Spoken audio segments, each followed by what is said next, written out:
Hallo meine Lieben und willkommen zurück zu einer weiteren Folge von Unterm Messer, eurem wahrscheinlich, mit Sicherheit, hoffentlich Lieblingspodcast im Bereich Beauty und plastischer Chirurgie. Mein Name ist Barbie Breakout und ich sitze hier mit dem großartigen Christian Rössing. Hallo? Hallo, wie geht's dir, mein Engel? Gut. Ja? Wir haben uns ja lange nicht gesehen. Ewig. Eine Stunde. Ja, wir kommen gerade zurück von unserer Lunchbreak. Mein Schatz, so schön wieder hier mit dir zu sein. Ich habe dich vermisst. Wir haben heute ein spannendes Thema, das wir schon eine Weile angeteasert haben. Es war in ganz vielen Folgen immer mal die Rede von irgendwelchen Maschinen, von irgendwelchen Geräten und wir haben dann immer gesagt, wir machen mal eine eigene Folge dazu. Und jetzt haben wir so viel Fanpost bekommen mit Leuten, die gesagt haben, Mensch, jetzt mach doch mal endlich diese Folge. Wir warten nämlich schon die ganze Zeit. Was ist denn mit Lasern? Was ist denn mit der Ultraschallgeschichte und so? Dass wir uns gedacht haben, wir machen das jetzt endlich mal. Denn es ist ein sehr, sehr großes Feld. Ich glaube oft auch ein sehr unübersichtliches und aber eins mit viel Potenzial auch, oder? Ja, genau so ist das. Es ist hauptsächlich auch wirklich unübersichtlich. Wenn man aber die einzelnen Techniken dann doch mal voneinander trennt und auch so getrennt beobachtet und beurteilt, dann wird dann auch der ganze Wald ein bisschen lichter. Und dann kann man sich auch ein paar Sachen rauspicken, die eben funktionieren, die vielleicht nicht so gut funktionieren. Aber wir dürfen halt nicht vergessen, das ist immer etwas, was von der Industrie und vom Marketing getrieben wird. Viele Dinge bekommen einen Hype, wie nicht nur in unserem Business, sondern eben auch in allen anderen Businesses, dass es eben das Marketing, was dahinter steckt, auch manchmal vorgaukelt, dass etwas funktioniert und es Hm. funktioniert dann vielleicht gar nicht. Hm. Ich war gerade, ich habe auf so einer Beauty-Messe in Düsseldorf war ich gebucht für einen Panel-Talk, habe da gesprochen über meine wunderbare Profession und Make-up und wie toll das sein. Also es war wirklich schön mit Loni Bauer und mit Serena Goldenbaum zusammen. Und das ist ja in so riesigen Hallen da auf dem Düsseldorfer Messegelände und da gab es eine ganze Halle für Füße, wo ich auch dachte, nö, da möchte ich gar nicht so dringend sein. Für Füße? Ja, so Podologie und Podologie. Mhm. Hornhautschleifen und was weiß ich was für Unglaublich, ja. Gerätschaften. An der Halle bin ich immer schnell, da bin ich immer schnell durch. Dann gab es eine für so Permanent Make-up, aber halt dann auch ganz, ganz viele, ich glaube mehrere Hallen, ganz viele Stände mit irgendwelchen Geräten, die die größten Heilversprechen auch hatten, wo ich auch dachte, Leute, also beim Durchlaufen nur, ne? Ich hatte gar keine Zeit stehen zu bleiben, weil wir waren da ganz gut getaktet, aber wo ich dann beim Durchlaufen immer dachte, also wenn da steht, um 10 Jahre jünger in 3 Tagen oder was sie dir dann so erzählen, wo du denkst, so Maus, wissen wir doch auch mittlerweile, dass das nicht funktioniert. Da ist schon auch viel wie sagt man, Bauernnepp, Bauernschlepp, das dabei, oder? Ja, es gibt auch immer dann etwas, was dann auf den Markt kommt, wo viel Geld dahinter steckt, was dann gepusht wird. Dann Mhm. gibt es sofort die Kopierer. Ich kenne das auch von den Messen, ähnlich wie Mhm. wie heißt das nochmal in Düsseldorf, diese Messe? Also ich war auf der Beauty, genau. Beauty gibt es für uns, also speziell für die Ärzte, Mhm. ärztlicherseits gibt es die größte Messe, gibt es einmal in Paris und in Monaco jedes Jahr einmal. Und wenn man da durch die Industrieausstellung geht, dann ist es auch noch so lustig, dass man dann in den oberen Etagen, wo noch das Licht reinfällt und alles schön ist, das sind dann die teuren Geräte. Und je weiter man in den Keller kommt, dann kommen dann die Kopien aus, ich will jetzt keine Länder Ja, nennen, ja, aber ja. aus irgendwie zusammengeschusterte Dinger, die im Prinzip dasselbe tun können, aber oftmals nicht so richtig zertifiziert sind Mhm. und das wird dann immer billiger und dann, ja, das ist schon ein lustiger Markt. Ja. Also wir wollen ja heute mal so ein bisschen gucken, was dahinter steckt, gell? Kann man denn, also ich habe ja auch schon viel gemacht, ne? Habe ich ja auch schon oft erzählt hier, wir haben ja wirklich, also bei dir und auch bei Kolleginnen schon einiges ausprobiert und bin Mhm. ja auch immer für alles zu haben eigentlich. Ich habe ja da nicht so eine große Hemmschwelle oder so eine große Angst, auch ich kenne viele Leute, die da so Angst haben, überhaupt irgendwas machen zu lassen, da war ich ja nie so. Bis jetzt immer Glück gehabt oder fast immer. Eine Sache ist schiefgegangen, Plasmapen. Ähm, aber ja, ansonsten bin ich immer sehr experimentierfreudig und kann selber so ein bisschen beurteilen, was funktioniert und was nicht funktioniert. Mein Eindruck ist aber, dass man alles, wenn man das ganz Große sich so anguckt, dass man es eigentlich unterteilen kann in so ein paar Gruppen. Ne? Also ich glaube, das hängt ein bisschen von der Energie ab, die benutzt wird oder wie das Gerät gebaut ist oder was? Man unterscheidet, also es gibt natürlich diese Energy-Based Devices, das sind zum Beispiel Radiofrequenz Mhm. oder auch Ultraschallmethoden. Mhm. Methoden. Die beruhen im Prinzip darauf, dass es Hitze im Gewebe in verschiedenen Tiefen erzeugt wird. Mhm. Und dadurch verspricht man sich in erster Linie eine Regeneration oder eine Stimulation, Tightening, also ein Zusammenziehen. Ich sage auch immer, also ich erkläre es auch manchmal den Patienten, wie ein Stück Fleisch in die Pfanne werfen und das zieht sich dann zusammen. Die Proteine, die koagulieren, wird alles Kollagen, wird sofort kürzer. Und das ist dann auch eben sichtbar. Nur die Frage ist, wie lange ist es sichtbar und was gegebenenfalls für Schäden richten wir an bei falscher Anwendung. Und also das ist im Moment der stärkste Trend neben den altbekannten Lasergeschichten, die es ja schon sehr, sehr lange gibt.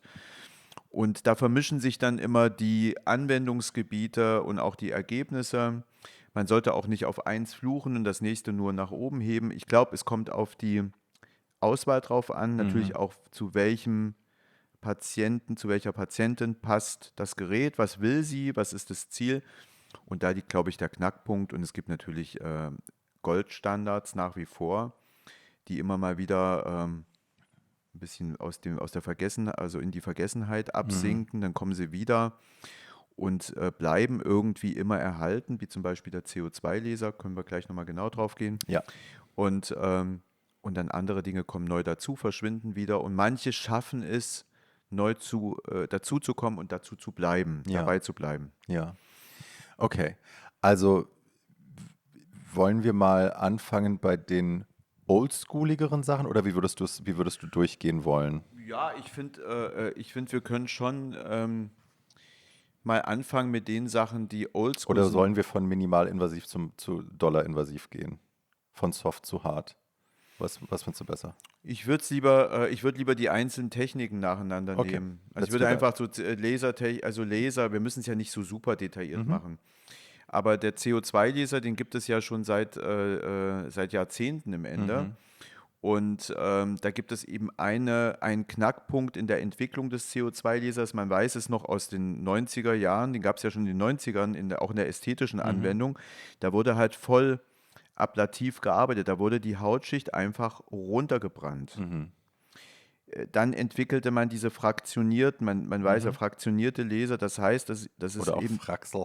oder Fraxel, fraktioniert heißt, dass es eben an dass also verschiedene Punkte nebeneinander, das sind diese Pixelpunkte, Ja. die man dann auch sieht, dass also ein kleines Stückchen bleibt erhalten, das nächste wird verletzt durch Ja. den Laserstrahl und dadurch hat man einfach viel bessere und softere Ergebnisse bekommen und das war dann so eine kleine Revolution und natürlich sind die Laser dann auch immer weiter entwickelt worden und jetzt stehen uns wirklich gute Geräte zur Verfügung und ich finde es, und also nicht nur ich, sondern es ist nachweislich so, dass der CO2-Laser für die Verbesserung der Hautqualität einfach nicht mehr wegzudenken ist. Und natürlich gibt es auch andere fraktionierte Laser, wie zum Beispiel Erbium-Laser in allen Varianten. Die sind halt vielleicht weniger intensiv, kommt es aber auch auf die Anwendung drauf an, ersetzen aber meines Erachtens nicht diesen CO2-Laser. Also mir wurde nämlich damals erzählt, Fraxel sei das große Ding. Also ich müsste unbedingt Fraxel-Laser machen, auch mit meinen Aknenarben. Da wollte ich noch was zu sagen. Das haben wir noch gar nicht besprochen. Du hast mir jetzt zweimal Eigenfett injiziert. Ja. Also A, wegen des Unterauges, aber du hast dann gesagt, wir machen das immer auch ein bisschen dahin, wo die Ja. Aknenarben sind. Das hat so einen Unterschied gemacht. Ja. Das hatte ich vergessen, dir zu sagen. Ja. Crazy. Ja. Ich habe das nicht geglaubt, weil mir hat man so oft schon erzählt, das hilft bei den Aknenarben und ich habe immer mehr oder weniger keinen Unterschied gesehen. Und dann stand ich im Fahrstuhl bei mir im Haus und gucke in den Spiegel, da ist immer so ein Spiegel und da habe ich immer so kurz einen Make-up-Check nochmal, weil bei mir ist Licht von einer Seite im Bad und gucke mich so an und denke mir, Moment. Und da war das hier oben so viel weniger. Ja, So ich viel habe das softer? auch schon ein bisschen gesehen vorhin. Crazy. Das ist auch bei Eigenfett, wie bei allen anderen auch, also auch das, was wir jetzt im Moment besprechen, die Wiederholung macht's. Ja. Und es geht auch nicht darum, Aknenarben aufzufüllen mit deinem eigenen Fett, das funktioniert gar nicht. Aber wir haben in deinem Fett, in deinem eigenen Material, haben wir ganz viele Faktoren drin, wie zum Beispiel Wachstumsfaktoren, Stammzellpotenzial. Es ist natürlich alles mit, was auch regenerativ wirkt. Und das ist das, was den Unterschied macht. Ich habe das nicht erwartet. Wirklich Ja, nicht. ja. Also ich habe nicht gedacht, dass da nochmal, also ich habe gesehen, mein CO2-Laser hat immer ein bisschen was gebracht, aber Ja. die Tatsache, dass die da waren, das hat sich einfach nie verändert. Und das war jetzt das erste Mal, dass ich wirklich dachte, okay, das ist jetzt wirklich mit dem bloßen Auge erkennbar so viel smoother als vorher. also sie sind immer noch nicht weg, aber es ist Ja. einfach so viel besser mit einem, also es ist jetzt die zweite Behandlung, aber vom ersten zum zweiten Mal so ein Unterschied. Und warte mal auf die dritte Behandlung. Und Wir das haben ist noch auch viel das vor, mein Schatz. Geheimnis. Das ist auch das, was ja immer alle, wir fragen uns ja die ganze Zeit, wieso sieht die jetzt so gut aus? Wir haben es ja schon in der Face-Folge gehabt und eigentlich in fast jeder Folge kommen ja immer mal wieder diese prominenten Geschichten, warum die nun plötzlich so gut aussehen. Die sehen ja nicht nur wegen eines Facelifts so gut aus oder wegen einer CO2-Laserbehandlung oder wegen einzelnen Dingen, sondern die Kombinationsbehandlung. Und das machen ja auch teilweise jetzt die neuen Geräte, die einfach aggressiv und weniger aggressiv oder oberflächlich und tief miteinander verbinden. Da gibt es natürlich auch Probleme und viele Dinge werden sich nicht durchsetzen. Aber im Grunde genommen macht die Kombination von vielen Behandlungen dann im Ende das Ergebnis. Ja, Wahnsinn. Also da war ich platt. Toll, Aber freut ich habe mich. dich ganz doll unterbrochen und das wollte ich natürlich gar nicht. Nein, also aber es passt ja auch ins Thema rein, denn wir kombinieren ja nach wie vor auch Eigenfettbehandlung mit Laserbehandlung, weil wir bedienen verschiedene Schichten. Um nochmal auf den CO2-Laser zu kommen, wir bedienen ja sozusagen die Abtragung der oberen Hautschicht und haben auch einen thermischen Einfluss auf die dann darunter liegende Hautschicht, also Epidermis, Dermis, dass da auch einfach eine Stimulation von Neubildung von Kollagen und Fibroblasten und so weiter entsteht. Das weiß man, das kann man auch unter Mikroskop alles nachkontrollieren, dass das so ist. Er klappt nur nicht bei jedem gleich. Ja, das ist nicht einfach etwas, wo du weißt, das ist jetzt bei 100% und 0 und so weiter. Ne? Das gibt da alle Zwischenvarianten. Right, Und bei jeder Haut ist es halt unterschiedlich und bei Aknenarben muss man nochmal eben anders right. rechnen. Und hatten wir weiß gar nicht in welcher Folge, in irgendeiner Folge haben wir darüber gesprochen, bei melaninreicherer Haut ist CO2-Laser wahrscheinlich nicht die richtige Wahl oder müsste man testen, weil es zu dunkleren Flecken führen kann, zu dunkleren Narben, die vielleicht schwerer weggehen. Da ist dann vielleicht ein leichterer Laser eher Ja, die Indikation. genau. Und auch die CO2-Laser der neueren Generation sind fast schon so, dass sie auch bei höher pigmentierten Hauttypen anwendbar sind. Aber Vorsicht ist nach wie vor. Es kann auch mal zu Hypopigmentierung kommen, nicht immer zu Hyper, also dass es dunkler wird. Es kann auch mal heller werden, wenn die Haut wirklich tief verletzt wird, wenn die Einstellung falsch ist. Dann hat man sozusagen eine Wunde produziert, die narbig abheilt und Narben können eben auch mal hell. Haben dann gar keine Pigmentierung. Die haben dann gar keine Pigmentierung. Wir wissen ja, wie Narben manchmal aussehen, auch nach einem Facelift. Da kannst du nähen, so gut du willst. Es kann trotzdem sein, dass die Narbe dann so ein dicker weißer Strich ist, der so ein bisschen auseinander geht. Im Übrigen, auch da kann man mit Laser ganz gut arbeiten, um diese Narben ein bisschen weich zu zeichnen und zu retuschieren. Ich merke aber, also der CO2-Laser, wie du sagst, es ist schon lange ein Thema und es geht aber auch, also das Thema kommt immer wieder. Der geht einfach nicht weg, weil der halt auch einfach gut ist. Ich werde immer wieder darauf angesprochen. Gehe auch, also ne, war schon, ich glaube, 4-mal beim CO2-Laser, nur 3 oder 4-mal und habe das auch immer öffentlich dann geteilt oder habe ein Video dazu gemacht. Gibt es auf YouTube, glaube ich, auch noch.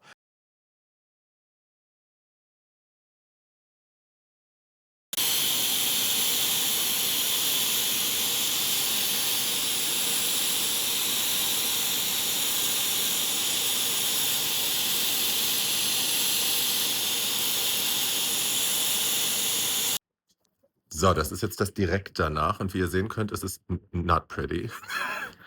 Die Haut ich habe diese ganzen kleinen Einschusslöcher. Die Augen sind natürlich ein bisschen gereizt jetzt. Ich habe ein bisschen gelitten heute. Ja, Schmerzlevel ist okay.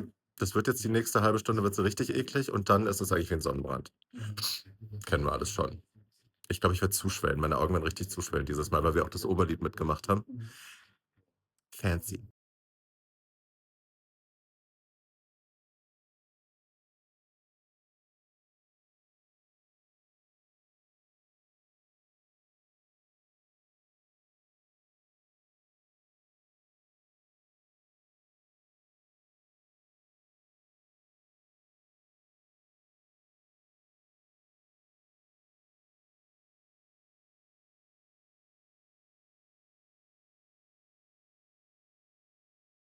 Ähm, und deshalb wissen das Leute auch von mir und kommen immer wieder mal auf mich zu. Gerade gestern wieder, ich war auf dem Job und da kam ein befreundeter Hair- and Make-up-Artist kam zu mir und meinte, du warst doch CO2-Laser und so, kannst du es empfehlen? Ich habe so ein bisschen Angst, weil ich sage immer ja.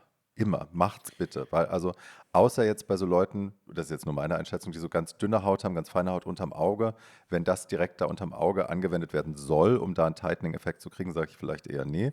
Aber bei allen anderen, gerade wenn es ein bisschen dickere Haut ist, ein bisschen, wenn so eine Sonnengegerbtheit da ist oder auch so eine Trockenheitsverhalten oder so, sage ich immer, mach. Genau das ist die Indikation und eben mit diesen Unterliedgeschichten. Mhm. Es kursiert ja dann auch immer Social Media, wie dann irgendwie so Diese Videos, wenn du dann geht siehst, der wie sich die Haut Jit und dann zusammenzieht, denken alle, dann wow, tun sie, das als ist wäre ja, das der Effekt. Das ist ja so bescheuert. es ist so, das ist ein kurzzeitiger Ja, Effekt und der funktioniert, das ist einfach Quatsch, wenn man das so ja. glaubt. Aber für die allgemeine Regeneration der Haut, für eine Erfrischung, sage ich mal, was ja Mhm. viele einfach wollen, ist das gut. Und im Übrigen auch der Satz fällt im Zusammenhang mit CO2-Laser ganz häufig, mach das bitte nie, weil du könntest nie wieder in die Sonne gehen. Das ist eine Verletzung dieser Hautschicht, die eben auch dafür verantwortlich, wo dann auch die Melanozyten sitzen. Mhm. Und man muss ja auch nach so einer Behandlung ganz strikt wirklich eigentlich monatelang die Sonne meiden. Ja. Auch Und mit SPF 50, also ne, auch da, ich habe ganz oft Leute auf dem Stuhl als Hair- and Make-up-Artist, die einen CO2-Laser gemacht haben im Herbst, wie man das machen soll, oder im Winter, ne, in den sonnenarmen Monaten soll man das ja machen, und dann jeden Tag 50 auftragen und sich dann aber in die Sonne setzen, in die Pralle, und die kommen dann zu mir und haben Hyperpigmentierung und so, sagen, und dann haben die ja, die ich weiß Flecken. auch nicht, wie das passiert ist, wo ich denke, Maus, du hast dich halt in die Sonne gesetzt. Richtig. Und das muss man so klipp und klar Ja. sagen. Und dann funktioniert das ganze Ding auch. Und Augen besser meiden. Ich mache das mit. Also wenn ich jetzt mal aus meiner Praxis rede, ich mache gern Fullface. Ich nehme auch ein bisschen die Mhm. Unterlider mit, aber eigentlich nur, um die nicht auszusparen, sondern einen Mhm. schönen Übergang zu schaffen. Aber ich erwarte nicht davon irgendein Tightening, ein Ersatz einer Unterlidstraffung. Wenn sie denn nötig ist, werden wir damit auch nicht hinbekommen. Nein, das ist Schwachsinn. Und ich muss tatsächlich sagen, also ich habe ja ganz oft, wenn ich so alte Fotos von mir anschaue, dass ich halt, also ne, ich gucke da auf verschiedene Sachen natürlich. Ich gucke natürlich auf meinen Körper, der hat sich ja über die Jahre auch sehr verändert. Ne? Ich habe ja sehr zugenommen und dann wieder abgenommen und so. Aber ich gucke natürlich auch auf, so, guck mal auf die Lippe, so war das meine erste Lippe, war das die zweite, in welcher Phase war ich da gerade? Hatte ich da viel in der Wange drin? Hatte ich da was am Kinn gemacht und so? Was mir aber auffällt auf all diesen Fotos ist, dass meine Haut heute so viel besser aussieht als damals. Also heute mit mittlerweile 48 einfach besser aussieht als mit 25. Und das ist halt crazy und das ist der CO2-Laser. Ja. 100 Pro. Und das 100 Pro der CO2-Laser, das sehe ich genauso. Und das bringt eben nur was, die Wiederholung, wie bei allen Dingen, macht etwas, die richtige Auswahl und dann hast du ein gutes Ergebnis. Hm. Jetzt haben wir hier große Lobeshymnen gesungen auf den CO2-Laser, Ja, aber zu ich Recht. will den auch gar nicht tot. Also es gibt ja, ich habe auch Patienten gesehen nach einer CO2-Laserbehandlung, Katastrophe. Ja. Und die kann man ja auch nicht mehr, also die werden sich niemals dafür erwärmen, das nochmal zu tun. Selbst die, wo es gut gegangen ist, sagen manchmal, das würde ich nicht nochmal tun, weil die Downtime ist schon nicht unwesentlich. Ist nicht unwesentlich und ich habe gemerkt, auch die Art und Weise, wie der Laser verwendet wird. Also A kann man natürlich die Energiestufe auch regulieren. Ne? Ich neige ja dazu, allen Leuten immer zu sagen, dreht bei mir ruhig auf. So, ich möchte gerne dollere Ergebnisse, aber haben wir auch schon drüber gesprochen, das ist oft auch blöd. Ich bin aber halt so. Aber ich habe auch gemerkt, ich hatte zum Beispiel bei einer Kollegin zweimal CO2-Laser gemacht mit einem Jahr dazwischen oder so. Und das erste Mal haben wir zwei Durchgänge gemacht. Also wir haben einmal das ganze Gesicht gemacht, dann wurde gerubbelt. Also die haben dann quasi über die schon beschossene Haut einmal, Sofort. ja, also nach Aha. dem ersten Durchgang einmal Ja. alles durchgerubbelt und dann direkt den zweiten Durchgang. Und da war die Downtime crazy. Also ich sah, die Downtime war im Endeffekt mehr oder weniger dieselbe. Also innerhalb von 10 Tagen konnte ich das Haus verlassen, ohne dass Kinder anfangen zu weinen. Aber das war halt Wunde. Also das war wirklich ein paar Tage lang sah das crazy aus. Ja. Richtig mit Suppe und so. Beim zweiten Mal haben wir das mit dem Rubbeln nicht gemacht, sondern haben nur einen Durchgang gemacht mit, ich glaube, ein bisschen mehr Energie. Mhm. Und da war ich nach 5, 6 Tagen. Ich habe ein Video neulich von mir gefunden. Nach 6 Tagen bin ich, glaube ich, auf der Straße Ja, gewesen. eine Habe zwar ein Woche. rotes Gesicht gehabt, aber konnte, also wie gesagt, Kinder haben nicht geweint. Es war abgeschwollen, weil das auch ein Ding ist, ne? Wenn du CO2 machst, du kannst halt, das schwillt ganz schön. Kann schwellen, muss nicht, aber kann. Ja. Manche schwellen ziemlich an. Aber das ist einfach, und dann wären wir ja schon wahrscheinlich beim nächsten Thema, denke ich mal. Was sind denn die Laser, die nicht so eine lange Downtime Mhm. haben? wie zum Beispiel so ein Erbium, fraktionierter Erbiumlaser, wo man auch Fraxeln heißt ja nicht nur CO2-Laser, Ja. fraktionierte Laserbehandlung und naja, die bringen ja auch einiges, aber eben nicht so viel, ist meine Meinung. Ja.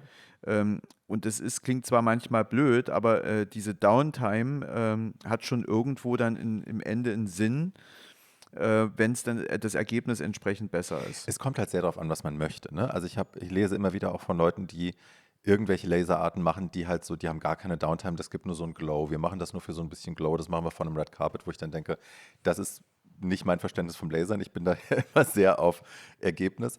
Aber wenn das funktioniert, wenn das was ist, was man gewinnbringend einsetzen kann und das macht einen tollen Effekt, dann bin ich da auch total für.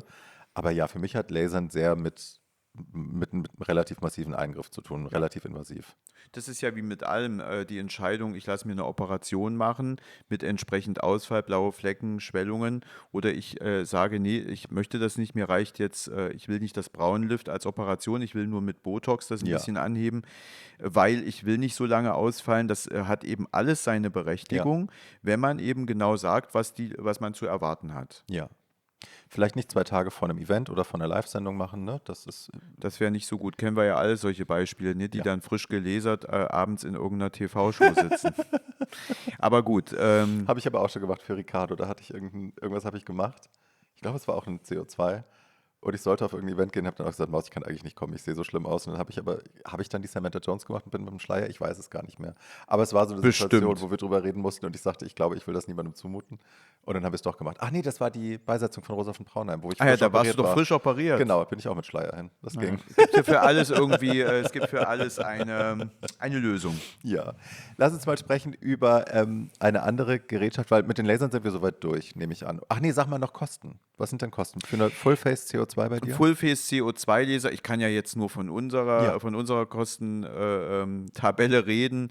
Das kostet so um die 1500, Okay. 1600, glaube ich, 1600 Euro. Das ist aber auch schon, es ist ein recht umfangreicher Eingriff, will ich es jetzt vielleicht nicht nennen, oder Behandlung, denn wir müssen längere Zeit vorher betäuben mit einer Mhm. entsprechenden Salbe. Die darf nicht zu lang, auch nicht zu kurz drauf sein. Mhm. Manchmal mache ich auch zusätzlich noch eine Lokalbetäubung Mhm. richtig mit einer kleinen Spritze wie beim Zahnarzt an gewissen Stellen, die sehr empfindlich sind. Und das Lasern an sich nimmt auch nochmal eine Zeit in Anspruch. Dann wird gekühlt, schon mal gleich beruhigende Masken aufgelegt. Also man Man verbringt hier könnte schon eine auch Weile. Exosome drauf machen oder wie das Zeug heißt. Exosome, Und das hätte ich insgesamt sowieso am Ende noch erzählt, denn Exosome, das sind so kleine Botenstoffe, so mhm. Vesikel, die zwischen den Zellen Heilprozesse vermitteln. Mhm. Kennen wir aus der Verbrennungsmedizin, sind super in der Anwendung, auch hier bei uns in der Ästhetik, wenn man also die Haut in irgendeiner Weise durch Laser, durch Needling, kommen wir auch noch Mhm. dazu, verletzt haben, dann ist das natürlich Wahnsinn, wenn man die dann mit Exosomen auch behandelt oder wenn man Exosomen direkt einniedelt Mhm. und einarbeitet. Das ist, finde ich, gerade meine Lieblingsbehandlung. Mhm. Also das ist echt toll. Oder hier so aus dem zentrifugierten Blut, das Zeug, was da rauskommt, das Klare, das kann man da auch wahrscheinlich Das noch drauf. PHP. Ja, kann Ja, man auch drauf das machen, oder? kann man auch drauf machen, das kann man alles kombinieren, macht es auch völlig Sinn, Ja, dass man das immer mit anbietet, ja, tun wir auch. ja. Okay, sehr schön. Dann lass uns mal gucken. Also die Sachen, die ich auch schon gemacht habe, wäre jetzt so Sachen wie Morpheus 8 oder Secret, wie man es früher genannt hat. Ne? Ja. Also eine Kombination aus Microneedling und einem Impuls. Was ist das? Morpheus Ed, das ist jetzt ein Markenname von der Ja, Firma. Der Oberbegriff ist ein Radiofrequenz-Needling. Needling kennen wir that. ja, ne? Kennt man ja noch diese Derma-Roller, Mhm. die waren ja mal ganz in, die sind auch noch gar nicht out. Also Dermapen vor allem finde ich Und mega. Dermapen ist Ja, mega, bin ich auch größter Fan. same. Habe ich zu Hause, mache ich oft.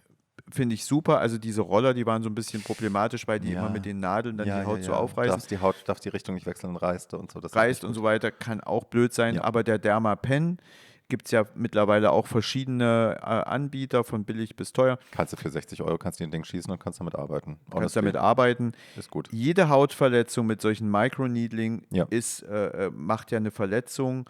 Die Haut reagiert mit Ausschüttung von Heilprozessen, Mhm. Wachstumsfaktoren, wie bei jeder anderen Wunde auch. Und wir Man haben erinnert die Zelle auch daran, dass sie heilen muss. Die vergisst das erinnert im die Zelle, Alter dass sie gerne mal. heilen muss. Und wenn man dann noch on top sowas wie Exosom oder PAP, also dieses angereicherte Plasma, mit benutzt, dann ist natürlich der Effekt super. Und Radiofrequenz-Needling, das war deine Frage, das ist, Habe ich das dich schön wieder side kann getrackt. man gleich so.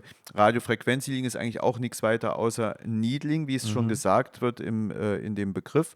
Und gleichzeitig, wenn also die Nadel in einer definierten Tiefe in der Haut ist, wird sie erhitzt durch Radiofrequenz. Das Mhm. ist also auch ein Gerät, was hitzebasiert ist und man kann die Eindringtiefe der Nadeln variieren und man kann bis ins Fettgewebe vordringen und durch die Hitze eben auch Fettzellen mehr oder weniger anschmelzen, Mhm. dass die dann auch weniger werden. Mhm. Da kann man sich aber vorstellen, und das ist leider eben auch häufiger mal vorgekommen, dass dann Fettzellen da, wo man sie eigentlich gerne hat, nämlich direkt unter der Haut, um die Haut schön saftig und stabil zu halten, dass man die damit weggeburnt hat und dann, Sahen die Gesichter danach älter aus als ja, vorher? und da hat man auch schnell wieder die Protokolle geändert und ich muss leider Mhm. sagen, da haben die Firmen auch oftmals zu euphorisch diese Geräte verkauft, Protokolle dazu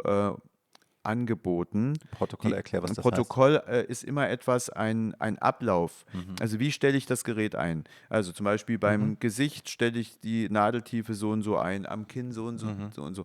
Und die Energie auf die Nadeln, also diese Radiofrequenz, welche Joule-Zahl, ne, muss da drauf für dies und jenes. Und da hat man es vielleicht ein bisschen übertrieben am Mhm. Anfang. Und die Leute hatten natürlich, das war heiß, die Haut hat sich zusammengezogen, die waren rot, man hatte das Gefühl, es hat ja richtig was gebracht. Mhm. Und dann nach einigen Wochen war dann eben ein Fettloss im Prinzip im Gesicht. Und dann hat man schnell eben auch die Protokolle Mhm. angepasst und hat einfach rausgefunden, dass man einfach nicht so tief reingeht, eigentlich wirklich nur in die Haut und gar nicht noch tiefer. Mhm. Es sei denn, man hat wirklich überschüssiges Fett, wie zum Beispiel bei einem Mhm. Doppelkinn.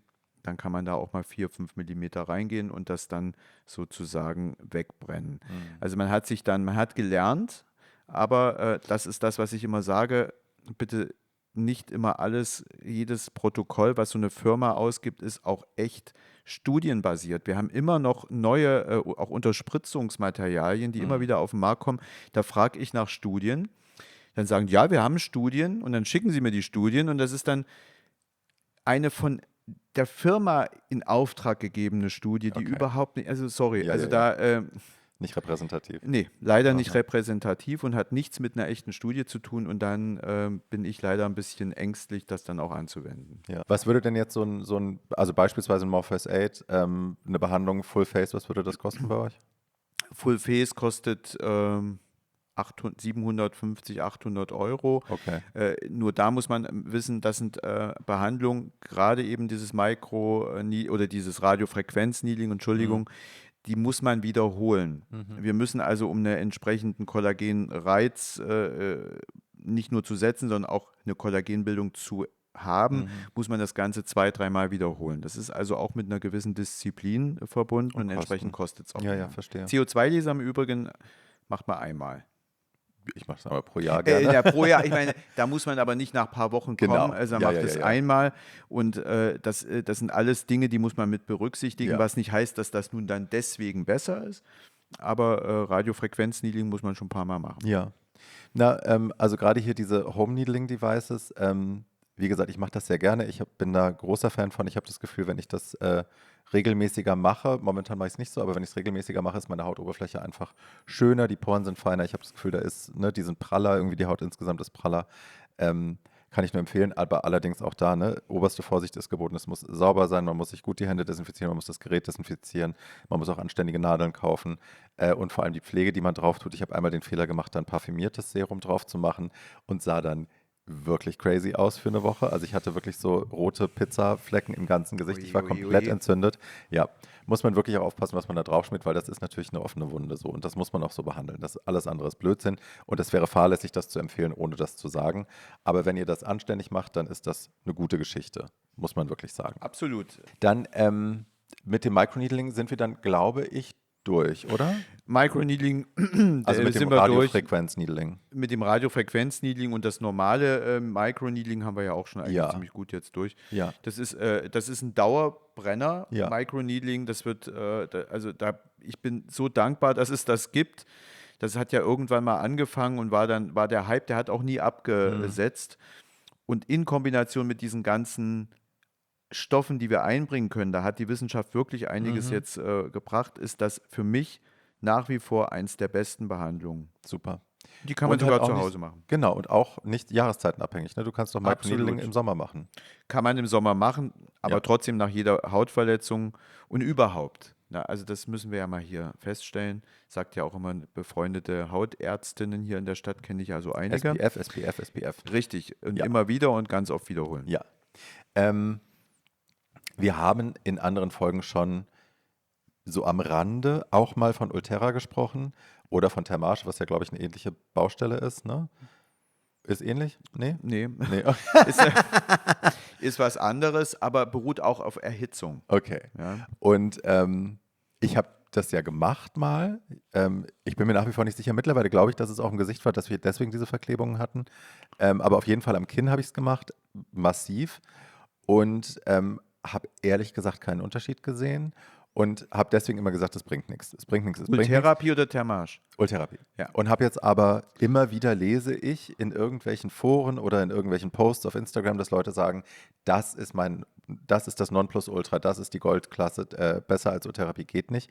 Und ich denke immer, sehe ich das falsch? Wie schätzt du das ein? Nee, das siehst du überhaupt nicht falsch und das sage ich auch ganz klar. Das ist wirklich auch marketinggetrieben. Das ist ja ein Gerät oder eine Technik gibt es schon sehr lange. Mhm.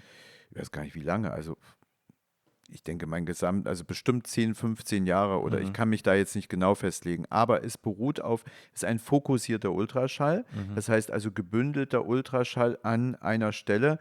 Der durchdringt die Haut und setzt aber den Hitzeeffekt dann in dem Fall im Gesicht am Smess, also Mhm. auf der quasi Schicht über dem Muskel oder die Schicht, die den Muskel abdeckt, diese Ist das ein Faszie. Faszie? Okay. Ja, da setzt der Hitzereflex ein oder der Hitzepoint und soll dann dort eine Straffung Mhm. bringen. Ich glaube an diese Sachen nicht. Mhm. Und ich glaube eher, dass es da Vernarbungen gibt. Und wenn man jetzt mal eventuell ein Smess-Lifting machen will, wir machen ja nicht auch nur Deep Plane Mhm. Facelifts, dann hat es unter Umständen wirklich Vernarbungen zur Folge, diese Behandlung. Und ich habe noch keine echt guten Ergebnisse gesehen. Mich wundert das immer, Also dass eher so im homöopathischen Bereich, honestly.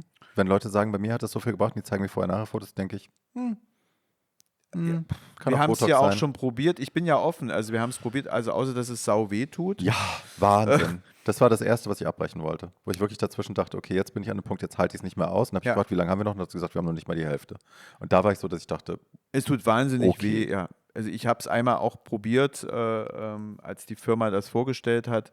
Ich glaube, ich will das auch nicht sagen, dass es völlig sinnlos ist. Es ist vielleicht für den einen oder anderen ist es eine gute Option, aber grundsätzlich rein logisch gesehen ist ja das überhaupt nicht, was wir wollen. Also Hm. ich verstehe das, wenn man eine Hautregeneration macht, eine Stimulation, dass man Fibroplasten, dass man Kollagen induzieren möchte. Das funktioniert aber nicht auf der Faszie der Gesichtsmuskulatur. Und muss man auch sagen, ich habe damals, als wir das bei mir gemacht haben, in einer befreundeten Praxis, in einer anderen Praxis, habe ich vorher auch Recherche gemacht, weil ich wissen wollte, was genau da passiert. Und ich habe da sehr viele krasse Fails auch gefunden. Also Leute, denen auch wieder, falsches Protokoll mit Sicherheit, denen einfach das Gesicht weggeschmolzen ist quasi. Die sahen aus wie so, das war irgendwie hier flüssig geworden, hatte sich dann hier unten Ja, gesammelt. ja. Das sah wirklich schlimm aus und die sind zu Recht völlig am Ende und wollten klagen und dieses und jenes.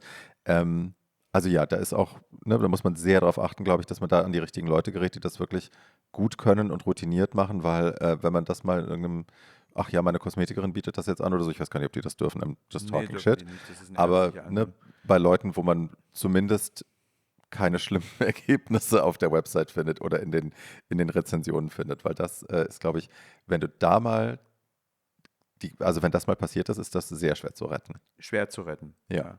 Ja. Das ist ja genau das, wovor ich auch warne.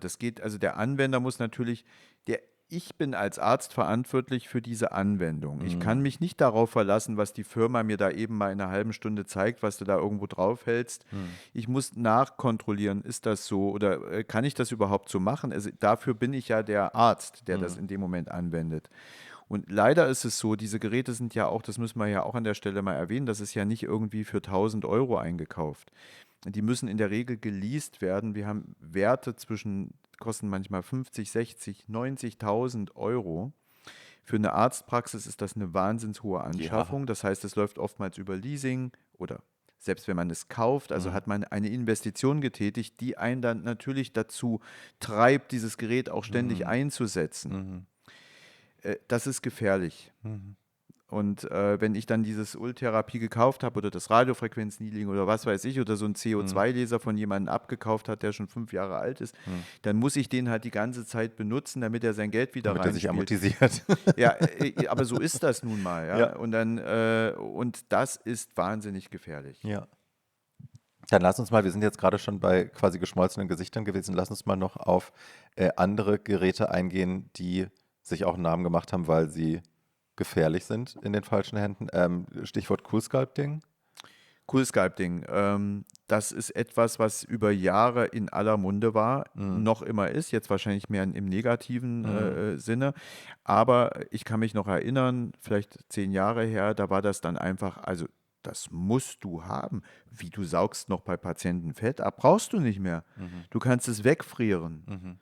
Und das war ein wahnsinniges Marketing dahinter und mit 1.000 Benefits, wenn du das jetzt kaufst, dann kriegst du das und gleich noch irgendwie Marketingkonzept und dann hast du pro Woche mindestens den und den Umsatz und dann war ich bei Kongressen, Ach krass, die haben das richtig gepusht. die haben das so gepusht. Da war ich werde es nicht vergessen, es war aus Beverly Hills ein Arzt, der hatte eine Hautarztpraxis. Mhm.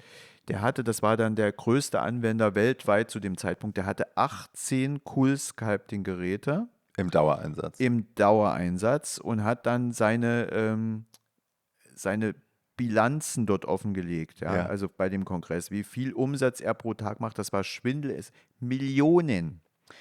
Da habe ich schon gesehen, wie um mich herum alle kling, kling, kling, kling.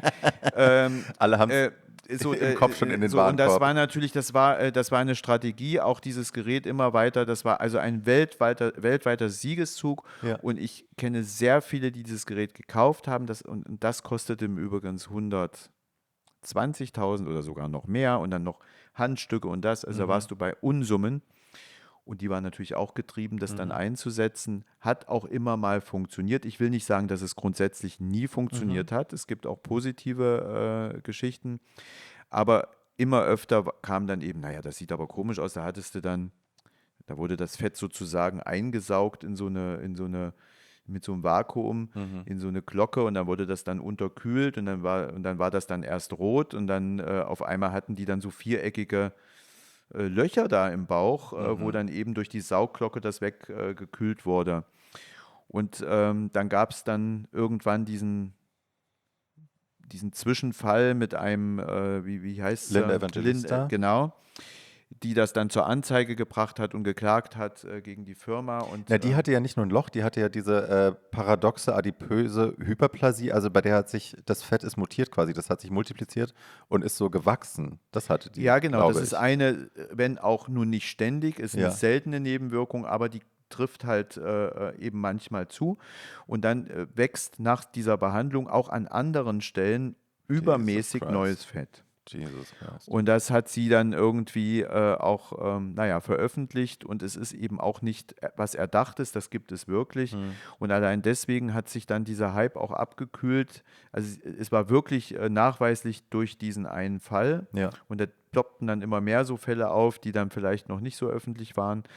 Und was ich jetzt sagen kann, dieses Gerät, es ist halt einfach fast wie verschwunden. Mhm. Es ist jetzt plötzlich überhaupt nicht mehr da, es spielt gar keine Rolle mehr. Es ist nicht mehr bei irgendeinem Kongress wird davon geredet. Mhm. Und das zeigt sehr deutlich, was eben auch diese ganze Gerätemedizin in der ästhetischen Ja. Medizin, was da manchmal leider dahinter steckt. Also Ja. ich versuche immer auf alte Pferde zu setzen. Natürlich darf ich auch nicht den Zug verpassen, wenn neue gute Entwicklungen sind. Man will Mhm. ja am Puls der Zeit bleiben. aber ich kann nicht immer alles sofort direkt machen. Also ich warte immer gerne ein bisschen. Aber das ist ja das, was ich an anderer Stelle schon so oft gesagt habe. Ich mag, dass du bei so vielen Sachen doch tendenziell ein bisschen konservativer bist und immer sagst, lass erst mal die anderen testen.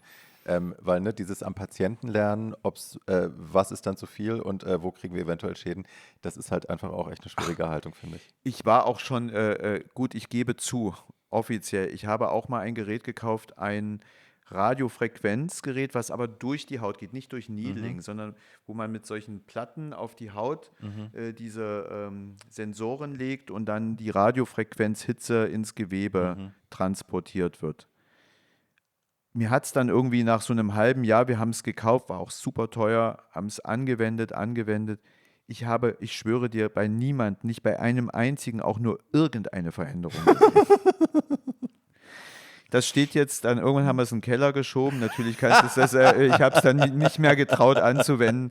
Es war der Horror. Kannst du bei eBay Also Kleinanzeigen manche haben wir verkloppen? dann so quasi psychologisch, haben die gesagt, ja, ich merke schon was. Nicht, dachte mal, ich sehe gar nichts. Ja, ja, Aber ja, gut, ja. also das muss man halt einfach, es wird es immer wieder geben, aber ich habe gelernt, ich bin vorsichtig, ich warte mal. Ja.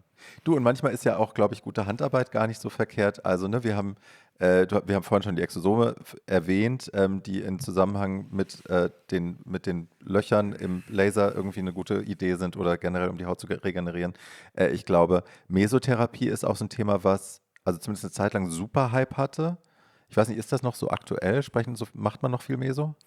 Meso heißt ja auch nichts weiter, außer mit ganz kleinen Nadeln irgendwas zu injizieren in kleinen Right. Abständen in die Haut. Da kann man Hyaluronsäure injizieren, man kann PAP, Mhm. also Blutplasma oder auch Exosom kann man da reinpieksen. Also das gibt es nach wie vor, finde ich gut. Ist ja ähnlich wie Needling, Auch vielleicht für Hair Loss, glaube ich, ganz gut, auch ne? für Kann man. Hairloss ist es Ja. ganz gut. Da haben wir ja auch hatten wir in einer anderen Folge besprochen, diese Ja, Polynukleotide, dieses Lachssperma, das wird ja. ja auch mit vielen kleinen Pieksern in die Haut injiziert. Im Ende ist das alles beruht auf derselben Technik mit verschiedenen Stoffen. Okay.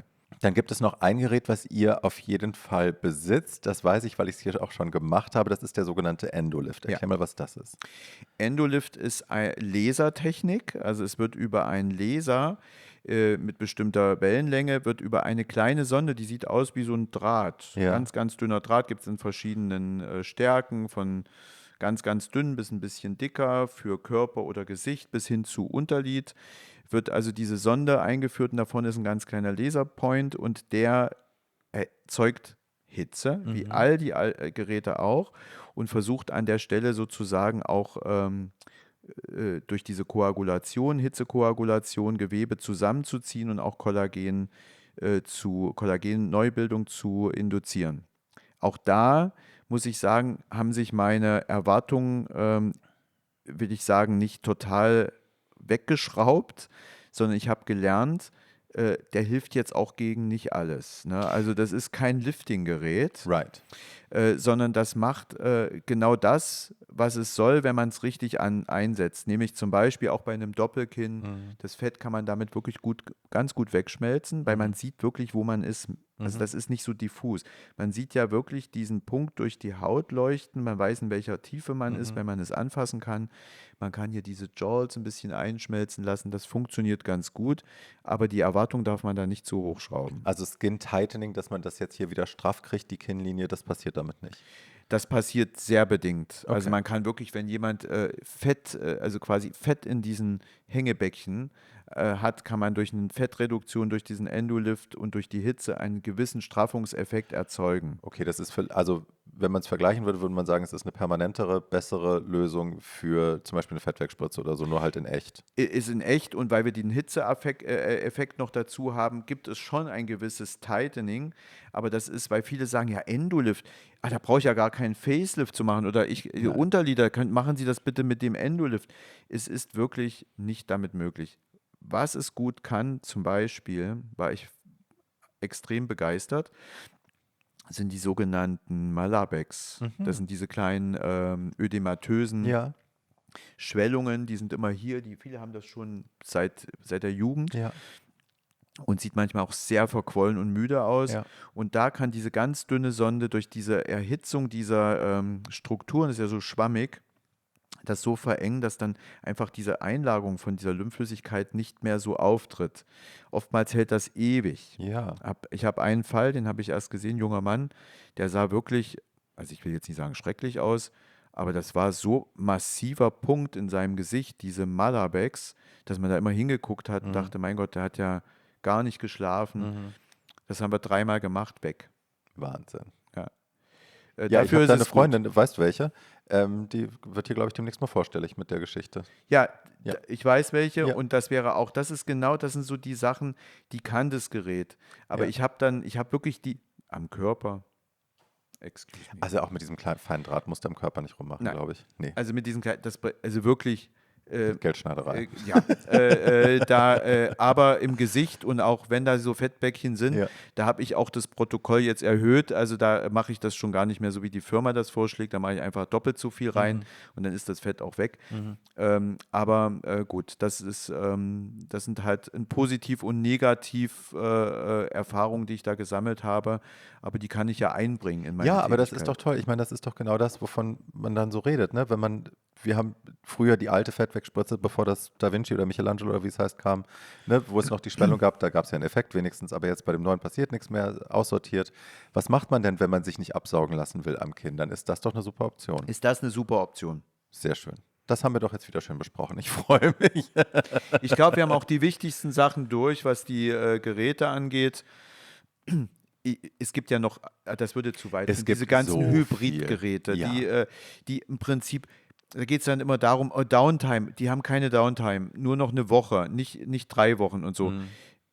Die sind gut, aber die sind dann eben auch so weniger gut, wie nämlich auch die Downtime kürzer Ja, ist. ja. Das ist dann eben einfach so. Ja. Das muss man wissen. Ja. Na, das ist doch schön, mein Schatz. Dann freue ich mich sehr.